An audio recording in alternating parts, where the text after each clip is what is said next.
आज से कुछ अर्सा पहले एक रिपोर्ट हमारे सामने आई जिससे ये जाहिर होता था कि पंजाब काबीना के सामने कुछ कानूनी मामलात रखे गए हैं और तजवीज़ पेश की गई है कि पाकिस्तान तहरीक इंसाफ के ख़िलाफ़ या इमरान खान के ख़िलाफ़ कौन से नए केसेस या इक़दाम करने हैं। हमारे पास बहुत ज़्यादा तफसीलात नहीं थी, लेकिन अज़मा बीबी हमारे साथ थी, उन्होंने कुछ उसकी उस दिन प्रोग्राम के अंदर वजाहत भी की।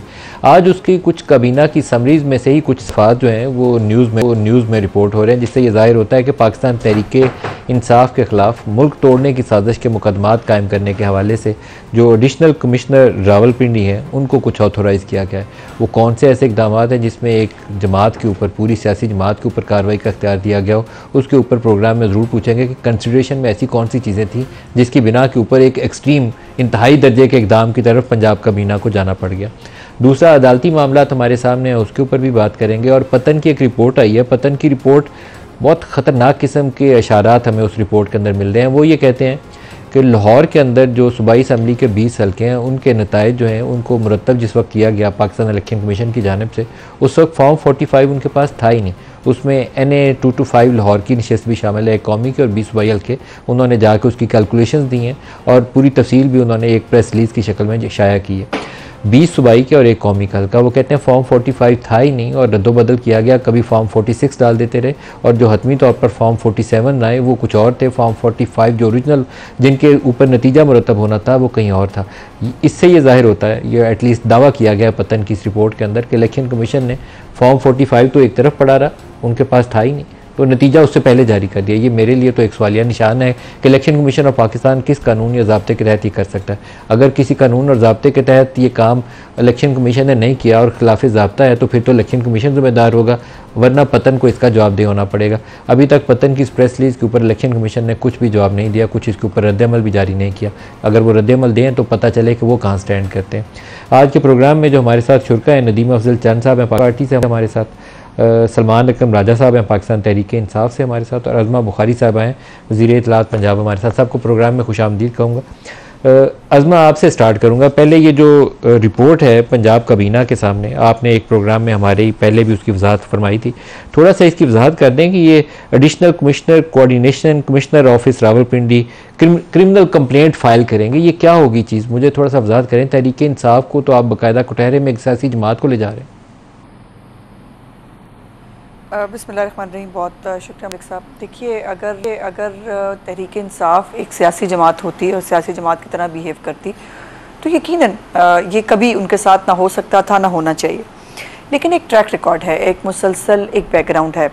आप जब वो हुकूमत से निकाले गए उसके बाद से उन्होंने जो एक कैंपेन शुरू की, वो इदारों के ख़िलाफ़ बाकायदा ऑफिसर्स के नाम ले के फिर कहा मुझे जहर दे देंगे, फिर मुझे मार देंगे, और एक पूरी हाइप क्रिएट की। फिर उसके बाद जो है वो एक 25 मई का मशहूर ज़माना जो है वो एक इस्लामाबाद पे यलगार होती है, जिसके ऊपर हमारे मोअज़्ज़ज़ सुप्रीम कोर्ट के जजेस साहबान कहते हैं कि इमरान खान को नहीं मिला था, उनको इंफॉर्मेशन नहीं मिली थी कि हमने उनको कहा था कि वो यलगार करने के लिए ना आए, वो एक स्पेसिफाइड जगह पर जो है वो जलसा कर लें, तो वो भी उनको नहीं पता चला था। उसके बाद जो इस्लामाबाद में आग लगी, जब उनको इजाज़त मिली अंदर आने की, वो भी पूरे पाकिस्तान ने देखा। उसके बाद फिर 9 मई होता है, और 9 मई जो है वो तो खैर सबसे एक बड़ी बात है। लेकिन 9 मई के अलावा भी कभी IMF को खत लिखना हो कि पाकिस्तान को जो है वो कर्जा मत। अब आप PTI के खिलाफ क्या इक़दाम करने का इरादा रखते हैं, थोड़ी सी वजाहत कर दें।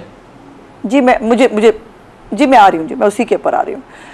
मुझे बताना ज़रूरी है ना कि जी ये कोई हमारा शौक़ नहीं है कि हमें PTI के ऊपर इक़दाम करने की कोई ज़रूरत है, या हमें इमरान खान से कोई सियासी इंतकाम लेना है, जैसे उसका दिल चाह करता था कि आर्टिकल 6 के मुकदमे जो है वो बना दो मुस्लिम लीग नून के लोगों के ऊपर। तो ये हमारे पास कोई चॉइस छोड़ नहीं रही है इमरान खान की सियासत कि हम अभी भी रिस्ट्रेन का मुजाहरा कर रहे हैं। अभी भी आपने अगर उनको जेल की तस्वीरें देखी हों, वो माशाल्लाह इंपोर्टेड जो है वो चीज़ें भी इस्तेमाल करते हैं, वो उनके लिए सारी सहूलियात भी हैं, उनको हर तरह से जो है वो टेक केयर किया जा रहा है। दूसरी तरफ लेकिन आप क्या इक़दाम बाकायदा तौर पर कौन सी कानूनी ऐसे ज़ाब्ते हैं जिनको आप उनके खिलाफ जो है वो किया जाता था, तो ये उसके बाद भी ये बाज नहीं आए। अब भी जब ये जेल में है तो एक कंप्लेंट जो आई थी, जो मैंने पहले भी गुजारिश की थी एक जर्नलिस्ट की तरफ से, जिसके अंदर कहा गया कि जिनका पैटर्न है कि ये 1971 की बात करते हैं। और ये मैं आपके प्रोग्राम में भी कई दफ़ा कह चुकी थी, जब इलेक्शन से पहले भी मैं कहती थी कि मुझे समझ नहीं आता ये बार बार 1971 को ग्लैमराइज किस चक्कर में करते हैं, क्या कहना क्या चाहते हैं, मतलब क्या है इस बात का।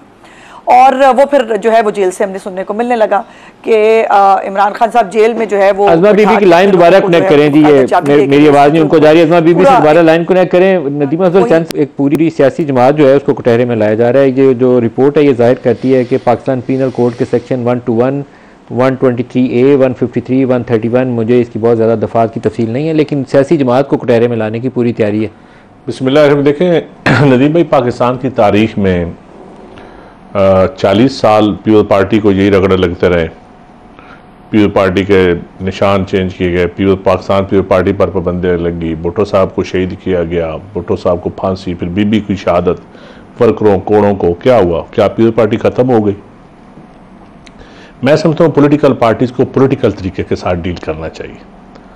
पॉलिटिकल पार्टीज़ के अंदर एलिमेंट होते हैं, ऐसे एलिमेंट भी होते हैं जो नॉन स्टेट एक्टर भी होते हैं, ऐसे एक्टिविस्ट भी होते हैं, जैसे 9 मई का वाक़या होगा या और वाक़यात होते हैं। लेकिन सारी पार्टी को ब्लेम करना या सारी पॉलिटिकल वर्कर्स को या सारी क्लास को, ये नाइंसाफ़ी होगी मेरी नज़र में, मेरी राय में तो ये है। अगर जमहूरियत में ऐसा नहीं होता तो पंजाब कबीना के सामने समरी और उसकी अप्रूवल, मैं पंजाब कबीना वो बेहतर जवाब दे सकते हैं। उनकी स्पोक्स पर्सन बैठी हैं, वो बेहतर जवाब दे सकते हैं। मेरे से आपने राय पूछी है, मैं समझता हूँ कि किसी भी पॉलिटिकल पार्टी को कलेक्टिवली देखें, बड़े बड़े अच्छे लोग, बड़े बड़े दानिशवर, बड़े बड़े दिमाग होते हैं हर जमात में अच्छे लोग भी होते हैं, ऐसे लोग भी होते हैं जो कॉन्स्टिट्यूशन के साथ खड़े होते हैं, ऐसे लोग होते हैं जो सिर्फ इक़्तिदार के पुजारी होते हैं, ऐसे लोग भी होते हैं जो क़यादतों को ऐसे मशवरे भी देते हैं जो इदारों से लड़ाते भी हैं, ऐसे लोग भी होते हैं जो इदारों को जोड़ना चाहते हैं इस मुल्क को पार्लियामान की सुप्रीमेसी के लिए, अवाम की सुप्रीमेसी के लिए।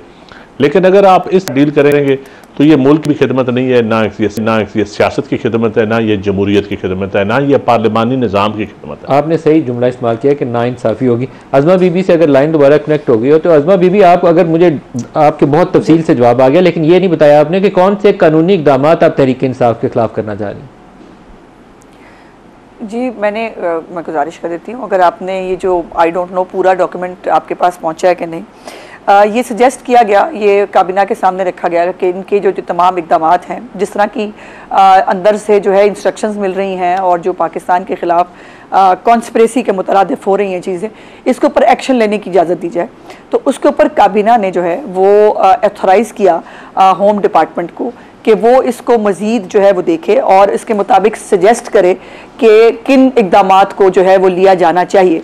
और ये बात 24 मई की है मलिक साहब। आज ये डॉक्यूमेंट जो है इसको जारी करके ये पूरा इंप्रेशन, सारा दिन मैं यही काम करती रही हूँ कि वो ये आज काबीना ने कोई मंजूरी दे दी। पहले तो मैं हैरान हुई, मैंने कहा भाई मैंने तो कोई सर्कुलेशन पे भी मंजूरी नहीं दी, कैबिनेट की भी मीटिंग नहीं हुई, कौन सा ये जो है वो चीज़ है। जब मैंने देखा तो वो 24 मई की जो है वो खबर है, जिसके ऊपर मैंने खुद जो है उसके ऊपर प्रेस ब्रीफिंग भी दी थी और आपके प्रोग्राम में भी गुफ्तगू की थी। तो अभी तक ऐसी जो होम डिपार्टमेंट की रिपोर्ट के कौन कौन सी दफात के तहत वो कौन कौन सा मुकदमा जो है वो कायम करना चाहते हैं, वो अभी पेंडिंग है। और जैसे ही कोई उनकी रिपोर्ट आएगी वो मैं इंशाल्लाह ज़रूर आपके साथ शेयर करूँगी।